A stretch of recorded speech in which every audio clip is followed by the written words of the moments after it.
All right, so last week we began chapter 11, and so our plan for this week is to finish chapter 11, which will set us up for next week, beginning naturalism and Darwinism, I believe, is the next chapter for chapter 12. Our plan for today is to finish chapter 11. These arguments are common approaches to the existence of God, arguments for God, we kind of covered the initial points that Dewey makes about the fact that a lot of times people are going to ask you to prove that God exists. Well, you can't scientifically prove it. You can't disprove it either. But the fact of the matter is there are some logical arguments that you can pose to individuals to begin to address the existence of God and to challenge them to think about these concepts. But it's important to note these some caveats that Dewey mentions at the very beginning of this. The first one is that all the following arguments share the same basic weakness. They can take one in the direction of believing in God, kind of serving as a foot in the door, but they cannot prove the existence of God, or specifically of the God of the Bible or of Jesus Christ. And that ends up going back to God's Word.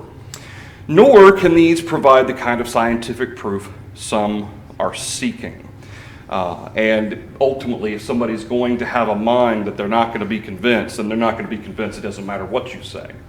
But hopefully, these will at the very least plant a seed, or perhaps they'll at least open the door to discuss the possibility of God's existence, and if God does exist, what that then means, and what then the Bible means for us. So there's several different arguments that he addresses. The first one is the cosmological argument, which we discussed last week. The importance of recognizing creation, the vastness of the universe, the fact that there are some specifics that are involved in the necessity for life. He talks about, and he's a little bit more specific than just the idea that everything that exists has a cause for its existence. He talks about the Kalam argument that's even more specific, everything that is contingent, which is to say that it relies on something else for its existence. It had a beginning, there's a reason why it's there. Obviously, God does not have a beginning, therefore he's not subject to that. But all of the universe, everything that exists physically, must have had a beginning, and what is the means by which we understand that. It talks about the universe expanding, talks about our second law of thermodynamics. So if the evidence suggests that the universe had a beginning, is it not reasonable to believe that something greater than the material universe created it? Yeah, it's reasonable. In fact, there's going to be a daily devotional this coming week. There's a new article that was posted about the Big Bang. We've talked about the Big Bang a little bit. We talked about it last week. The theory that everything started from this single small ball of energy and exploded. Well, this article actually addresses the fact that we talked about last week, that many scientists are now rejecting that belief. This article actually delves into that, says, yep, we don't believe this is accurate. Here's our new thought. Here's our new theory. And so it's kind of interesting to look at what their new theory is. But so then, as we ended last week, we talked about the teleological argument. Teleology deals with design, the study of design, the study of purpose, or how things have design and purpose. Various regularities in the universe imply there's some purpose or design in the way things work. If there's evidence of design, then reason suggests that there's a designer. And as we ended last week, we talked about William Paley and the example that he uses in his book, Natural Theology of the Watch and the Watchmaker. And how if thousands of years ago, an ancient human being who has no knowledge of advanced technology came across a stopwatch or one of those old-fashioned pocket watches, okay, they wouldn't have any frame of reference to understand what it was. They wouldn't know anything of the inner workings. They wouldn't know anything about it, except for the fact that they would be able to infer that it was designed. And because it was designed, somebody must have created it. But this isn't something that was naturally produced. Because of its design and because it clearly has a purpose, even though that caveman might not know what that purpose is, he certainly knows that somebody had to make this, somebody had to create this. In fact, it would be unreasonable to conclude otherwise. He argued, William Paley did, that this conclusion was invincible and that the atheist cannot maintain his position without absurdity. And it's interesting that back in the 1800s, atheism was such a huge issue. It still is an issue today, but atheism really kind of gained its footing back in the late 1700s, early 1800s with Darwinism and so forth. That's where atheism really seemed to kind of pick up steam. And this is why, in fact, several books from the time period, and I've mentioned before the preacher Benjamin Franklin, not the founding father, the preacher from the 1800s, it seemed like he had a great number of dealings with atheists, a number of studies with them, talks with them. There were times he actually went to their deathbed and spoke with them, and he mentions that through the course of some of his sermons and writings and so forth. And so it's interesting that William Paley talks about this was 1802, that this is something that was obviously something that was people were dealing with. It hasn't gotten any less today, it's gotten worse today, but the fact of the matter was, at the time, this was not something that normal people believed, atheism. Nowadays, I think the general thought process is normal people believe, or at least it's painted that normal people believe that there is no God, when of course we know that statistics show that the vast majority of people, American or otherwise, believe there is a God. For whatever reason, people want to paint the picture that normal, intelligent human beings don't believe there's a God, but that's not true. Anything through William Paley's argument? Why would he think that his argument is invincible and that no atheist can argue against it without being absurd? Where there's design, there must be a designer. And so to what then is he really applying that? Okay, human beings, okay, creation certainly at large, but teleology focuses on the actual systems of design, the actual purpose, DNA, for instance. Who was it? I cannot remember the quote. We had, it's been a while back, we were talking about creation and evolution and so forth in one of our sermons. It's been a couple of years ago. But I quoted someone as having said, one of the scientists as having said that the belief in macroevolution, that all things came about by chance, is the mathematical equivalent of a tornado going through a junkyard full of 747s. And after the tornado was done, a jet engine, or a 747 is built, it's ready to go, fully fueled and ready to take off. And I thought that was an interesting idea. That the mathematical equivalent is that a tornado through chaos could just randomly put all those pieces together and have it with purpose and with design. It doesn't make a lot of sense. And of course, Dewey's going to deal with the probabilities. And this is the idea that statistically, over billions of years, eventually nature will find the right formula. Dewey's going to deal with that here in a little bit. But that's the general argument.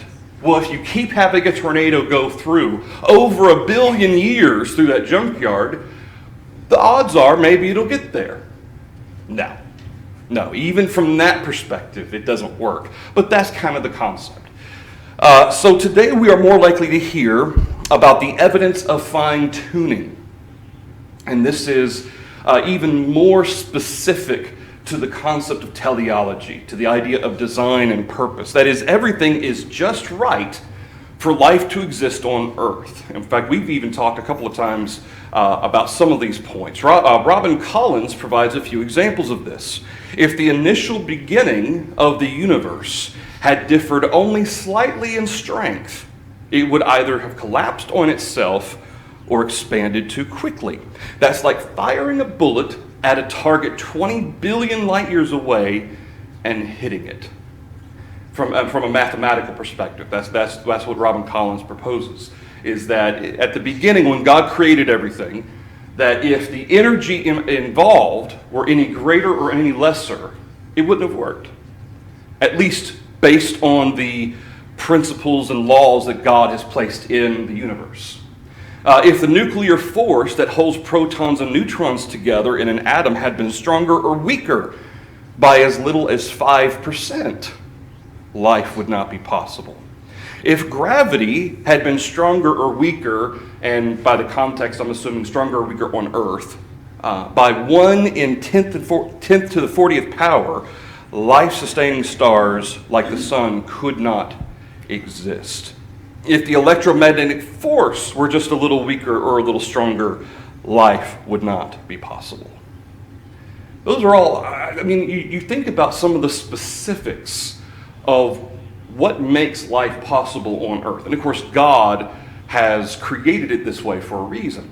But there's a phrase that astronomers and astrophysicists use when they're searching for other possible life-bearing planets. Does anybody know what that zone is around the sun is called? It's called the Goldilocks zone. Okay, you remember your story about Goldilocks. It's too warm, it's too firm, it's too soft, and so forth. The Goldilocks zone is the zone around the sun that is just right, both in distance, in terms of not being too hot or too cold, in gravity. That zone is where scientists look for possible alien life or life-sustaining possibilities for planets in other solar systems. That's why they call it that. The Goldilocks zone, because it's just right. Well, the Earth is just right, and not by a little bit. We're talking by a lot. It's just right. And if the smallest factors of life were any different, then it couldn't work. And once again, the odds of that having come about naturally are astronomical. No pun intended. Any thoughts through that? Again, that's the teleological argument, the study of the design and purpose specifically as it pertains to life, as it pertains to our place in the universe and so forth, and the recognition that this couldn't have happened by chance. So the third argument that he deals with, he talks about the cosmological argument, the teleological argument. Now he's going to talk about the intelligent design theory. While proponents of this argument do not try to argue specifically for the biblical God, they do believe that the intelligence they're talking about is transcendent. A lot of times we hear about intelligent design theory, and again, usually this is in context to individuals who claim to believe in God, again, whether or not it's the God of the Bible. Certainly the way they believe things would suggest it's not the God of the Bible. But generally, these are people who are theists. They believe that there is a God, but that God simply started everything, may have had a guiding hand in some of it, but that generally speaking, macroevolution did take place. It happened over the course of millions of years, but it was designed to happen that way by a higher power. Okay, this is generally when people refer to the intelligent design theory, that's what proponents typically believe in. But what Dewey's point here is, and he doesn't go into the detail as to what they believe and why they believe it, but his point here is that there are some points that they bring out in the process of making this argument that are good points. Michael Behe, I assume it's Behe or Behe or Bay, not Michael Bay, Michael Behe. Author of Darwin's Black Box observed that Darwinistic assumptions were that the cell was simple, and evolution involved moving from the simple to the complex. Behe, I'm going to go with Behe, a biochemist, argued that the cell is anything but simple. In fact, he addressed what he called irreducible complexity. I thought this was actually a really good point. Of course, these are Darwinistic concepts, but it's important to note, and we're going to get into Darwinism and so forth in chapter 12, but as much as people talk about Charles Darwin as having been the father of evolution, the fact of the matter is he wasn't. Okay, he observed variations within species. That's what he observed. And that those variations are often brought about by environmental situations.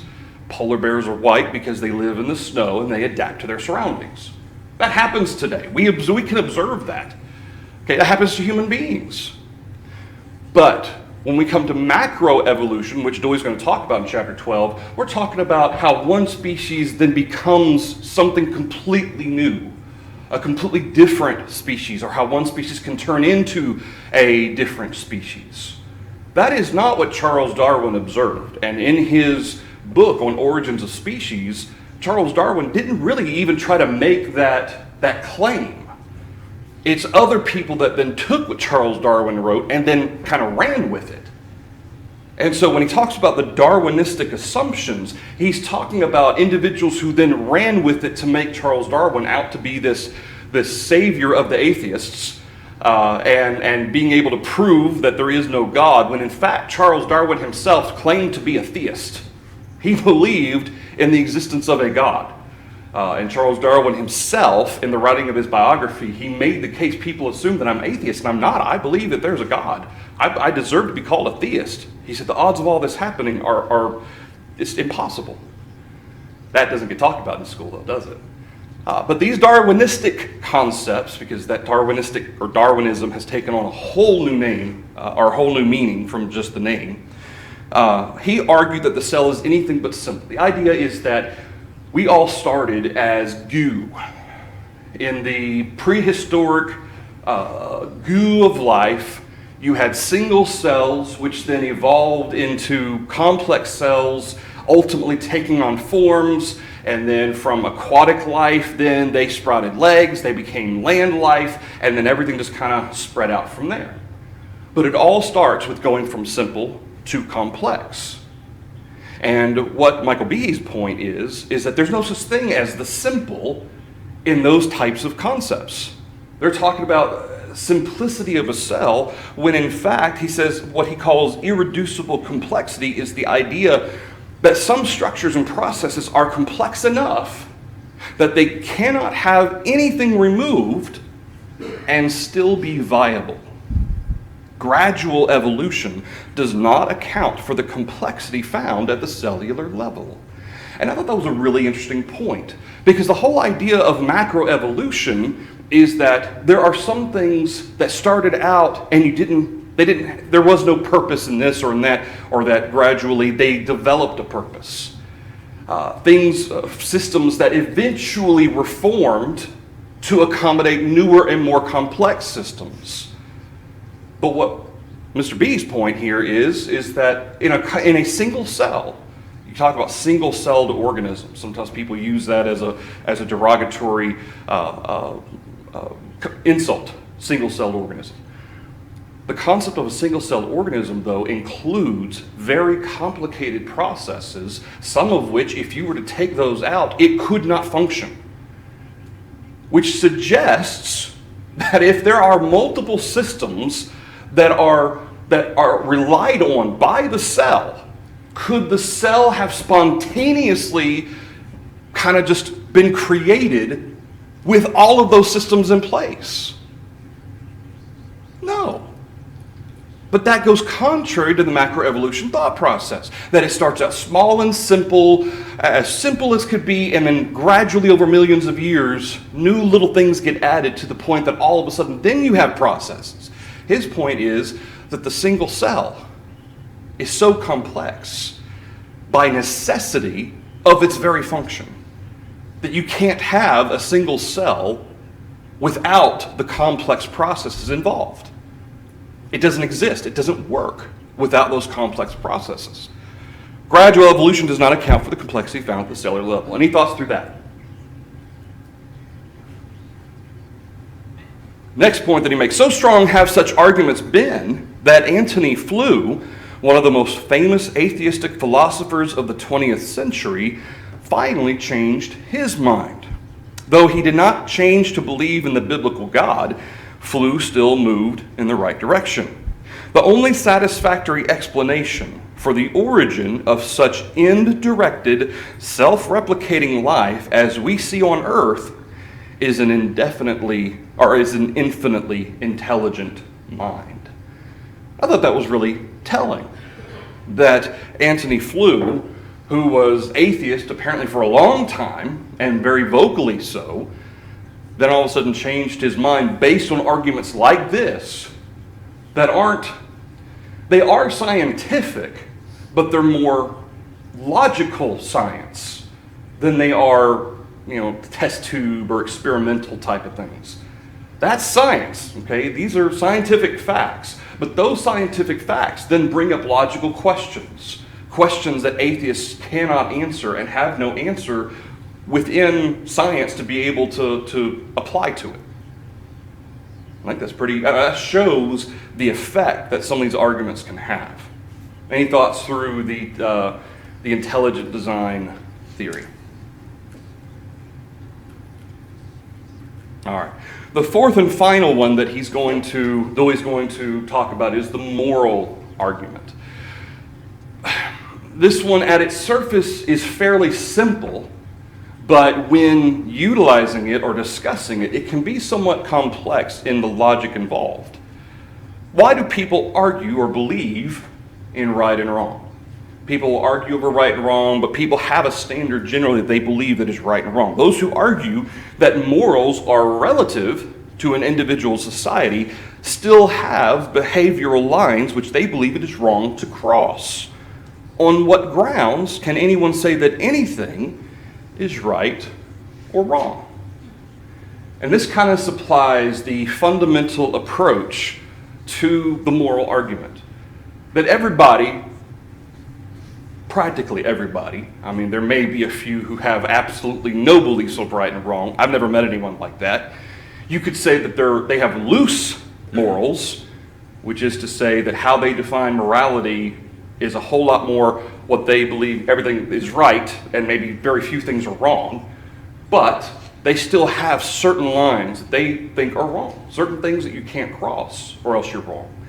C.S. Lewis, and if you've never read the book Mere Christianity, it's really an interesting read. It's not a very long book, but C.S. Lewis, I'm not going to say everything's right in it, but some of his observations are really good. C.S. Lewis is well known for his use of the moral argument in his book Mere Christianity. His argument is based on the belief that there is an objective moral code upon which man has based morality.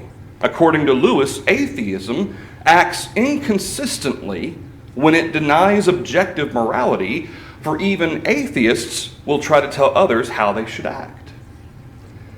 I thought that was a pretty good, from a logical perspective, that would be hard to argue, wouldn't it? If you're an atheist, but you believe it's wrong to murder, on what basis do you say that? You just decided it's wrong? Is it that it's the general society's determination that it's wrong? And a lot of atheists, that's kind of where they end up. It's called relativism. In fact, Doy's going to talk about it here in just a minute. But the idea that whatever society has determined to be right or wrong, that's moral. Okay, that's their moral standard, which means each society, each culture has its own differing moral standard. But by that standard, you could make the argument that certain countries in the Middle East that are oppressive to women, for instance, there are individuals who are self-proclaimed atheists who argue for freedom for women in those other areas. Why? If you subscribe to the idea or the construct of relativism, or relativism as it pertains to morality, then by that culture, that's the moral code. Who are you to say that moral code is wrong? And it's inconsistent. Lewis himself used to argue against the existence of God on the basis that the universe seemed so cruel and unjust. Have we heard that before? Okay, that is a common reason why a lot of people reject at least the God of the Bible, if not the existence of God entirely. Because if there was a God, he wouldn't let such cruelty and evil exist in the world. Okay? Now, Doy's going to go into here, actually in a couple of chapter 13 or chapter 14, into that actual question, the problem of evil. He's going to address that separately. But as it pertained to what C.S. Lewis considered regarding that argument, he realized his own inconsistencies for how could he call something unjust if he didn't know what the standard of justice really was. And again, it's that logical argument that you kind of have to wrap your head around for a minute. You have to sometimes you have to read it 2 or 3 times to really grasp what he's saying. Is that his argument as an atheist was that there can't be a God because a just God wouldn't allow such cruelty and injustice in the world. But then he began to realize, by claiming that the world is unjust, by claiming that a just God wouldn't let it happen, he's claiming moral authority to determine what is just and unjust. An authority that he had to ask himself as an atheist, where does that come from? How do I take it upon myself to determine what is just and unjust? Because for some people in one culture, something may be just, whereas people for a different culture, it may be unjust. And so it's very relative. And that's what he began to consider. Thoughts or comments through that?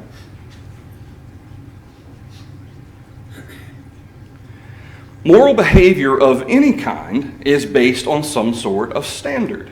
If a certain standard is completely based on the whims of people, on what grounds can they require others to follow that standard? And this is what's going to form the concept of relativism, which is what he's going to talk about here next. The idea that, okay, so groups of people can say, well, here's what our standard is, but then how can you require other people to abide by that standard? What makes your standard better or more just than someone else's standard or some other group of people's standard? Relativism means that society or individuals determine their own standard. Even some atheistic philosophers have recognized that without God, they merely have to determine moral values for themselves. So if fornication and adultery is, if I want to believe that it's okay and it's right, you can't tell me it's wrong. Okay, well, while our man's law, the law of the United States, may not condemn fornication or adultery, stealing, being a thief, that's wrong. Why is it wrong? Is it just because we say it is? Or is there some standard that is applied there? We believe murder to be wrong. And our law actually criminalizes those acts. So, if someone disagrees on your standard of morality and establishes their own, how can anyone condemn that? How can anyone praise it? Such a moral stance would be no closer or further to being better or worse. And the irony is, objectively, you would have to admit that that's the case. You have a standard of right and wrong that you use for yourself, but if you attempt to impose or to suggest to someone that this is the moral standard you should have the same standard I do, on what grounds do you say that? Because your standard is something you've just made up. You've just determined this is what you're going to do. If you're going to try and impose it on someone else, on what basis do you do that? Dwayne can relate to this. Imagine entering an archery contest, and when it came time to take your turn, the judges simply told you to start or go, but you realize there's no target. There's nothing to shoot for. On what grounds can anyone say that you're closer or further from a perfect shot? Well, that was huh? I say. Oh yeah, definitely. That'd be the way Dwayne wants to go. But I mean, that's the analogy that he's setting here, is the understanding that if there is no objective standard, as there is in sports, for instance, okay, there is a specific line that dictates the goal line or the end zone in football. There are targets in archery or in shooting. That's a standard. That is an objective standard. Either you cross it or you don't. Well, what the case is that he's making is, if there is no objective morality, then there is no set objective standard. So everybody should be able to make up their own rules. Well, I hit that apple on that dude's head. I'm golden. Well, I hit the bushel next to the apple. I should be golden too, because there's no standard. Their talk becomes meaningless because there's no way to judge right or wrong. If we cannot consistently take a merely human standard for morality, then how is morality to be explained? Is it not better understood within the context of a God who made us moral creatures? And for that matter, God gave us a law by which the standard of right and wrong comes. Doyle doesn't go into quote-unquote moral law, but I wanted to insert that because that helps point us to the understanding of why we have morality in the first place. God gave us a law, the understanding of right and wrong. From that has come, even though man has gone away from God's law, has come the sense of morality. God has made us moral creatures. He made us with the ability, to determine right or wrong. And then, of course, Adam and Eve ate of the knowledge of the tree of good and evil, which gave them the knowledge, not the ability necessarily. They gave them the knowledge. It made them mature. We could wish that Adam and Eve hadn't eaten of the tree, but they did, and so here we are. But the fact of the matter is, we are different than anything else created, in that we can understand not only the difference between right and wrong, but even toddlers can understand certain things are wrong. We can teach them. Animals can understand not to use the bathroom on the carpet, but the implications of why something is wrong and what that means for a soul, that's when you start talking about age of accountability. That's when you start talking about a recognition of one's need for forgiveness. That's the understanding of that. Is it not better understood within the context of God who made us moral creatures? Goodness and badness are concepts that make the most sense in the context of one who defines the right and judges the wrong. The only one who has a right to do so must be God, for no mere man or group of men can bear such a responsibility. Anything through the moral argument. So the final paragraph, final point that Doyle makes at the end of this chapter is taken together, all four of these arguments that he poses. These arguments form a cumulative case for God that cannot be lightly dismissed. And I think they're pretty good arguments. Now, one thing that Doyle doesn't go into here in chapter 11 is the teaching or the thought process of the moral law. And it's a teaching that still is around today in some cases, that individuals who become Christians, for instance, are subject to the law of Christ. But non-Christians are not going to be judged by the law of Christ. Instead, they're going to be judged by what's called the moral law. And that's the thought process that whatever, and it has different variations, but whatever's considered moral for society, if an individual who is not a Christian abides by that morality, then they'll be okay. Which, if that's the case, what should we be teaching then?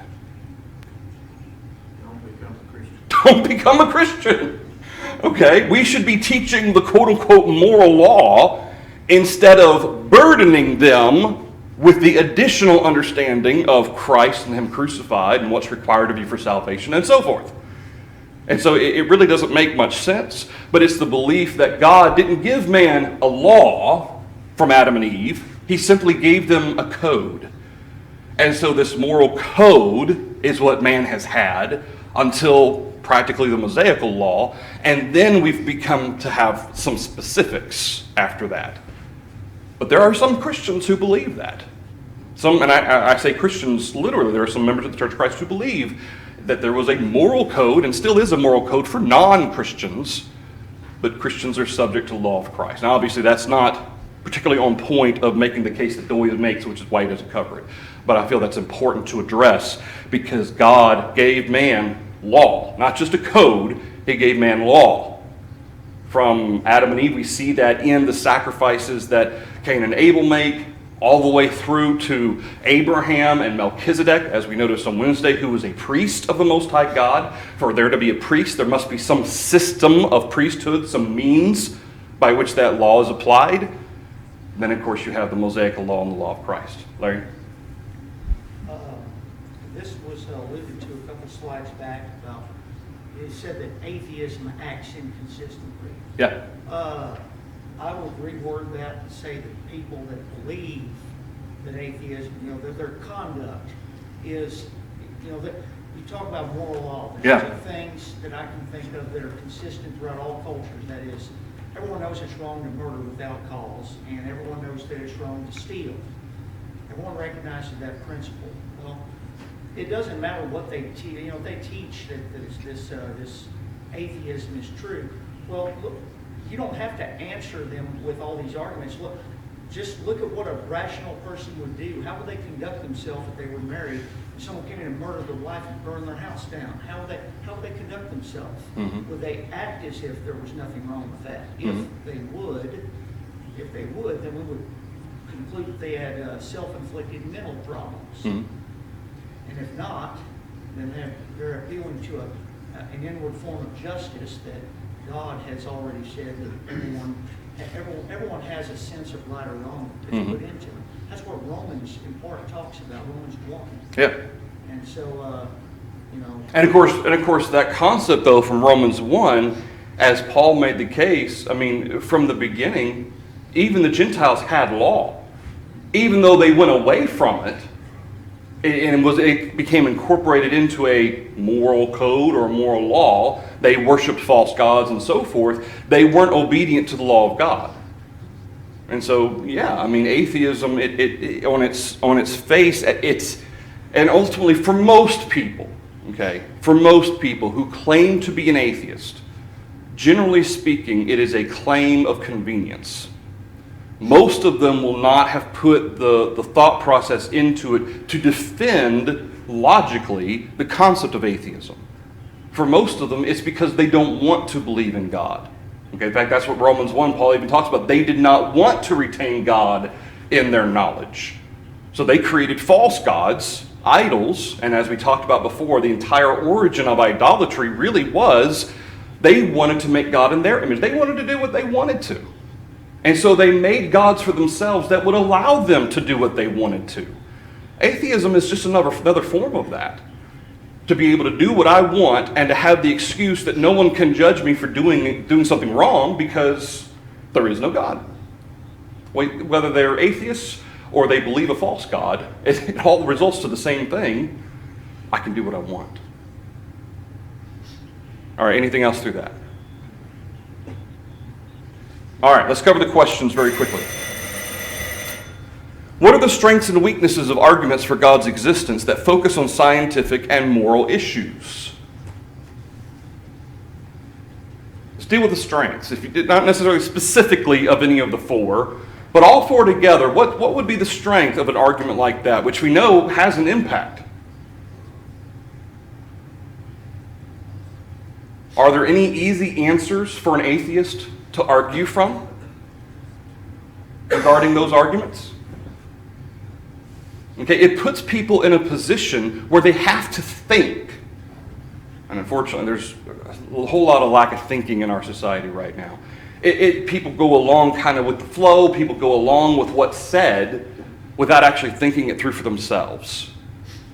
And that's what these arguments do, is it forces people to think for themselves and think through atheism versus what if there is a God? And what's the best answer for these issues that these arguments bring out? But what's the weakness of them? What does Dewey say at the very beginning that the main weakness is of these arguments? And we say weakness loosely. Well, we can't scientifically prove. If somebody's looking for test tube evidence that God is there, okay, well, they're never going to be satisfied because you can't test tube God. These arguments will provide reasons why you should ask yourself, what if there is a God? But these arguments don't prove that there is. But Nothing. You can't disprove either. But you can't disprove it either, and thus the arguments of the logic side of it. Okay. Second question: how can these arguments open doors for further study and discussion? Really, that's kind of addressed in the strengths of it, isn't it? Is it forces people to think. It forces people to ask themselves maybe things they hadn't asked themselves before, or to, at the very least, answer from the perspective of, as an atheist or as an agnostic, how could these things be if there is no God? And it would force them to have to really think and maybe do some mental gymnastics to try to come up with a logical answer. Okay? And that can help open the door, because then if they say, well, maybe an atheist becomes agnostic, and an atheist says, well, you know what, I will admit that it's possible. Not that I do believe in God, but I will say that it's possible. Okay. Now you've got just a little bit of wiggle room there that maybe you can start to gradually branch open a little bit or wedge open. Can you define the basic cosmological argument? What do you think the argument can be used, or how do you think the argument can be used in discussion with others? What's the cosmological argument?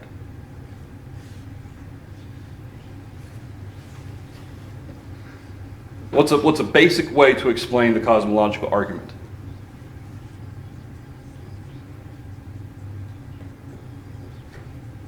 Everything that has a beginning has a reason for its beginning.